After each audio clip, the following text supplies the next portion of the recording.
Mėly vaikučiai! Ir vėl senelio pasakaitė iš Vilniaus Kalėdų senelio rezidencijos. Pasakaitė dovanoja žurnalas Vakaro žvaigždelė. Rūta Grincevičiūtė Dagelė. Mano svajonė Tipiti. Buvo tokia šalis. Noriu jį vadinosi. Ir ten dar nebuvo nutikę nieko blogo. Visi gyventojai buvo laimingi ir niekas paslapčia nevogė ledų iš šaldymo kameros. Miestai, gatvės ir namai buvo spalvoti it vaivorykštės. Tarp medžių buvo prikabinta tuzinas margų hamakų, kuriuose noriečiai supdavosi ištisas valandas. Siubuodavo pirmyn atgal, atrodė, kad laikas ima ir sustoja. Šiltas vėjas dainuodavo, danguje debesis lyg kačiukai žaisdavo su saulės spindulėliais. Gaila, atsitiks taip, kad viskas išbluks, taps pilka ir niūru. Šią šalį valdys piktas valdovas ir visus varys tik dirbti. Bet iki tai nutiks, visi džiugiai svajos. Kaip įdomu, kad hamakose gulinčius gyventojus supdavo ne kas kitas, o jų svajonės. Tai buvo stebuklinga šalis. Joje esančios svajonės atrodė kaip pūkuoti kamuoliukai.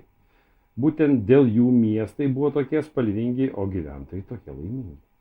Tie kamuoliukai buvo gyvi padarėliai su rankytėm, kojytėm ir dar mažutėlė uodegėlė. Visi skirtingų spalvų, akytės didelės, ausytės plaukuotos, nosytės riestos, kiekvienas norėtis turėdavo po savo atskirą svajonę, kuriai suteikdavo kuo juokingesnį vardą. Mano vardu Ugulgu, Kriuksiu ar Juju, o maniškė tai Liuliaka. Šalies valdovas Gerutis leisdavo gyventojams valandą suptis hamakose ir pramogauti su pūkuotais kamuoliukais. Tegul svajoja į valias, tegul džiaugiasi. Priglaudęs savoje bumbuliumbų žipsojosi Gerutis. Svajonės buvo labai valgus padarėliai ir kasdien įveikdavo po 80 apkabinimų. Dar mito kartu smagiai praleidžiamų laikų, o anekdotų surydavo po gerą gabalą per dieną.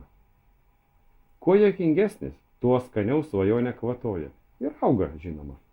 Pučiasi į visas pusės, kol vieną dieną tampa tokia didelė, kad ima ir pakyla į dangų. O tada išsipildo. Noriečiai tą progą surengė svajonės išsipildymo puotą. Šioje šalyje gyveno ir svajūnė su savo Tipiti.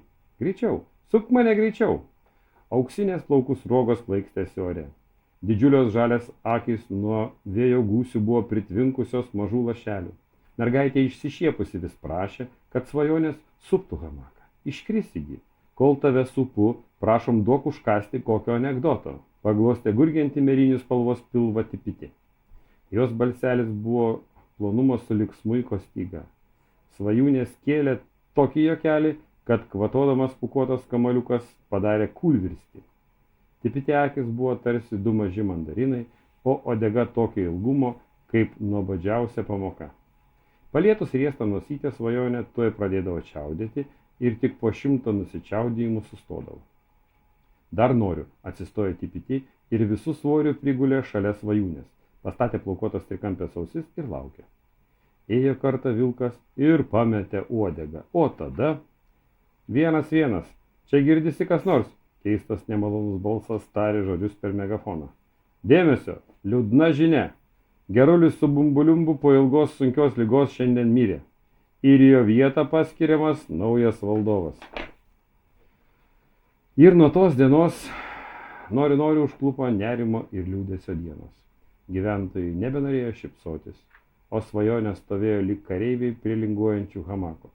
Retkarčiais, kuriai nors nusičiaudėjus, tuoj prisistatydavo naujojo valdovo piktameno policija, čiupdavo pūkuotą į kamuoliuko už pakarpos ir ratotų metalinių narvų nuveždavo kažkur toli.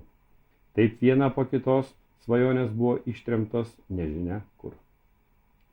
Iš tikrųjų, mėly vaikučiai, nelabai linksma pasakos pabaiga, bet tai yra ne pabaiga. Rytoj vakare galėsit klausytis, kuomgi baigėsi Nevidono valdymo metai.